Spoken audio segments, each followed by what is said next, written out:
ಇಂದು ಅಯೋಧ್ಯೆಯಲ್ಲಿ ಶ್ರೀರಾಮನ ಪ್ರಾಣ ಪ್ರತಿಷ್ಠಾಪನೆ ನೆರವೇರಿತು. ಇದನ್ನು ಕೋಟ್ಯಾಂತರ ಜನ ಹಿಂದೂಗಳು ಕಣ್ತುಂಬಿಕೊಂಡರು. ಇನ್ನು ಶ್ರೀರಾಮನ ವಿಗ್ರಹ ನೋಡಿದಾಗ ಮೈ ರೋಮಾಂಚನ ಆಯಿತು.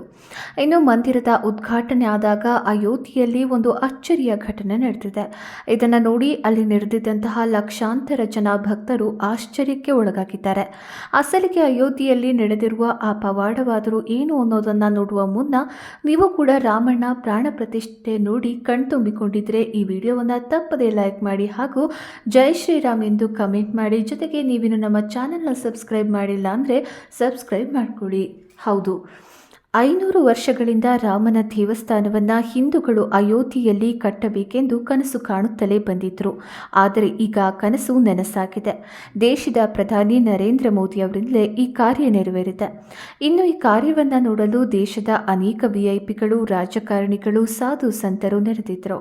ಇನ್ನು ಇದೇ ಸಂದರ್ಭದಲ್ಲಿ ಅಯೋಧ್ಯೆಯಲ್ಲಿ ದೊಡ್ಡ ಪವಾಡವೇ ನಡೆದಿದೆ. ಅದೇನೆಂದರೆ ಶ್ರೀರಾಮನ ದರ್ಶನ ಪಡೆಯಲು ನೂರಾರು ಸಂಖ್ಯೆಯಲ್ಲಿ ರಣಹದ್ದುಗಳು ಮತ್ತು ಸಾವಿರಾರು ಸಂಖ್ಯೆಯಲ್ಲಿ ಗಳು ಅಯೋಧ್ಯೆಯ ಮಂದಿರದ ಸುತ್ತ ನೆರೆದಿತ್ತು. ಈ ಕಾರಣ ಹದ್ದುಗಳು ಜಟಾಯುವಿನ ಸಂಕೇತ ಎಂದೇ ಹೇಳಲಾಗುತ್ತದೆ. ಸಾಮಾನ್ಯವಾಗಿ ಭಾರತದಲ್ಲಿ ರಣಹದ್ದುಗಳು ನಶಿಸಿ ಹೋಗ್ತಾ ಇದೆ.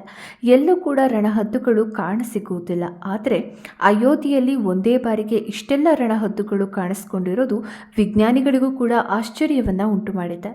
ಇನ್ನು ರಾವಣನು ಸೀತೆಯನ್ನ ಅಪಹರಿಸಿಕೊಂಡು ಹೋಗ್ತಿದ್ದಾಗ ತನ್ನ ಪ್ರಾಣವನ್ನ ತ್ಯಾಗ ಮಾಡಿ ಸೀತೆಯನ್ನ ಉಳಿಸಲು ಪ್ರಯತ್ನಿಸಿತು ಜಟಾಯು.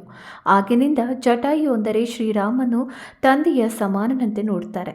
ಇನ್ನು ಲಂಕೆಗೆ ಹೋಗಬೇಕಾದರೆ ರಾಮ ಸೇತುವೆ ಕಟ್ಟುವಲ್ಲಿ ವಾನರ ಸೇನೆಯ ಪಾತ್ರ ತುಂಬಾ ದೊಡ್ಡದು.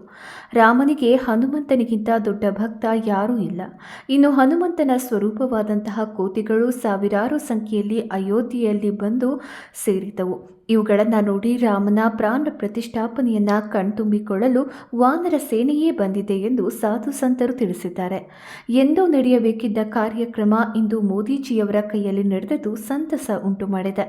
ಇನ್ನು ನಿಮಗೂ ಕೂಡ ಈ ಹಬ್ಬದ ದಿನ ಖುಷಿ ಆಗಿದ್ರೆ ಜೈ ಶ್ರೀರಾಮ್ ಎಂದು ಕಮೆಂಟ್ ಮಾಡಿ ತಿಳಿಸಿ.